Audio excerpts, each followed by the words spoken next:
Mahaba na rin palang nagawa nila dito. Dito sa part ng Barangay Kalumpang, no, mga kababayan. Malapit ito papuntang Marikina River Bank.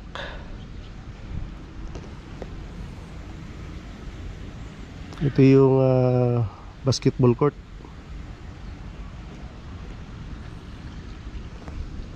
Yung backhoe. Tapos dun sa kabila, no, sa dulo, ayan, may mga nakabaon na rin ng mga flat bar dito, yung mga malalaking I-beam.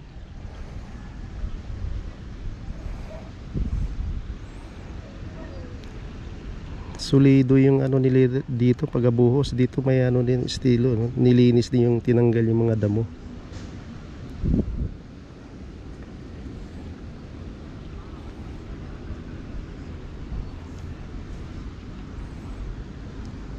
Tapos doon sa dulo, ayan, may mga river wall. Mataas yung river wall na nagawa na pala nila dito, doon sa part na yan.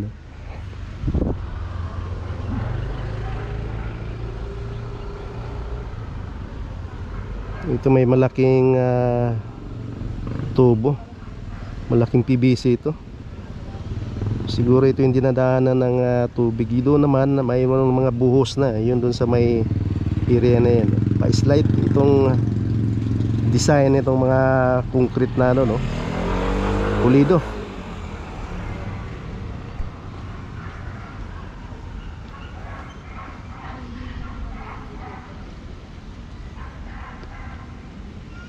Doon sa kabila mayroon din may nakabaon na rin dito, no.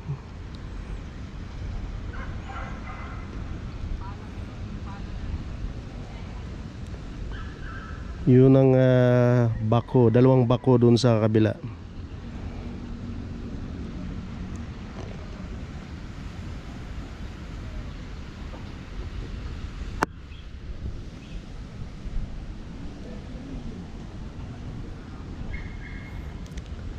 So mahaba-haba na rin palang ginagawa nila dito. May river wall na sa ibaba, yan ang mga kababayan. Tapos dito babakapan nila dito ng ano, bubuhusan nila rito ng simento.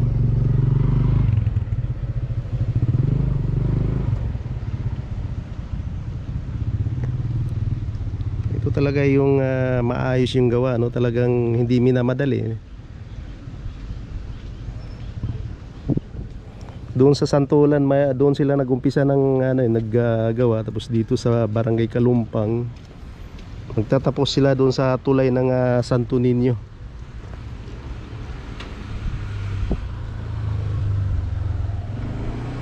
Ito talaga yung flood control na totoo, hindi yung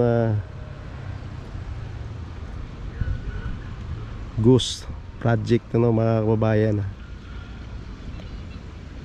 Pulido.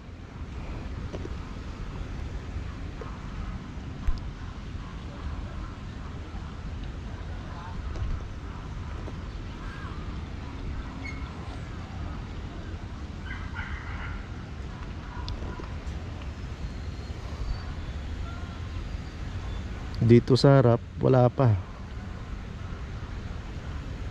nakabaon na bakal dito. Yung sa malapit dun sa may basketball court, yun.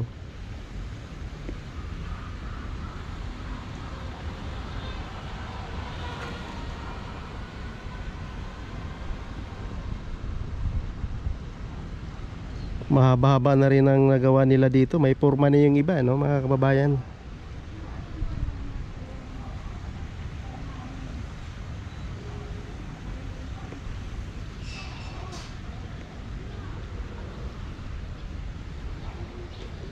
May screen dito. Ayan. Yung mga dito sa tabi-tabi may mga bahay-bahay po, mga residential. Kaya malaking bagay po itong ginagawa dito, no, itong project na to, mga kababayan. Dahil itong Kalumpang, pag ito'y umapaw yung ilog, number 1 ang malapit sa ilog po talaga na naapektuhan ng baha. Yung mga kasagsagan ng malakas na ulan. tuloy-tuloy po yung ulan, aapa po yung Marikina River. Kaya itong flood control, no, malaking tulong po ito pag ito ay natapos ito, mga kababayan.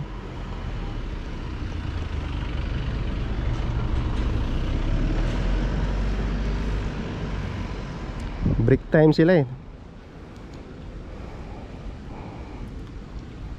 1:45. Mamaya mga alauna ito mag-start naman, gagawa naman ito mga workers dito sa area na ito. Japan po yung may hawak, no.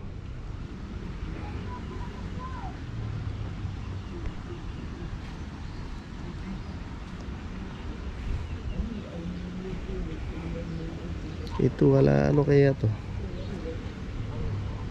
Pundasyon ito, mga kababayan, dahil ito papunta rito yung buhos kagaya doon, no, sa kabila.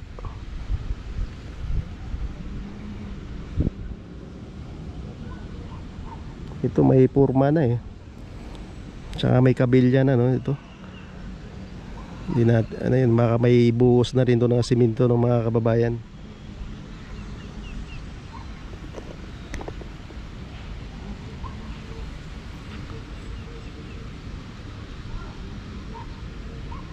Yan mga baybahay yan, sa ano na yan, may screen ito, yan. Nilagyan ng screen, kaya lang pag itong screen tatagos din yung tubig bang mataas yung ilog ng Marikina. Sa kabila naman yung bahay dito, ito yung Provident Village, no, ito. Isa rin to sa naapektuhan na pag malalim po yung tataas yung ilog ng Marikina. Number 1 po itong subdivision na yan, lulubog din.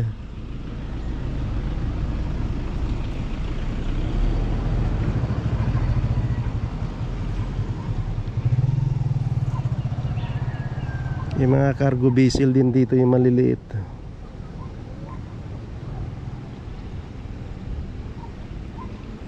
Ang galing.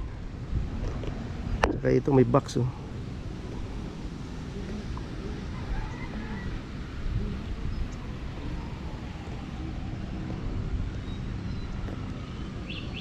Nandoon na sa Marikina Riverbank yung iba, no, nakapwisto. Ayun, may bako doon, no, yung may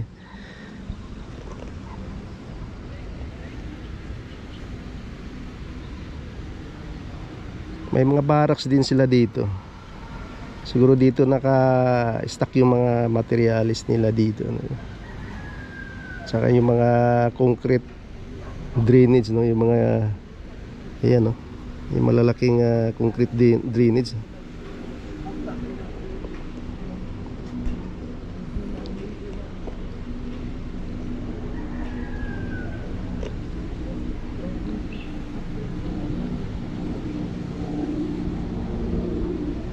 Ito solido, makapal yung pagkasiminto ito. Tapos naglagay sila ng mga barrier dito.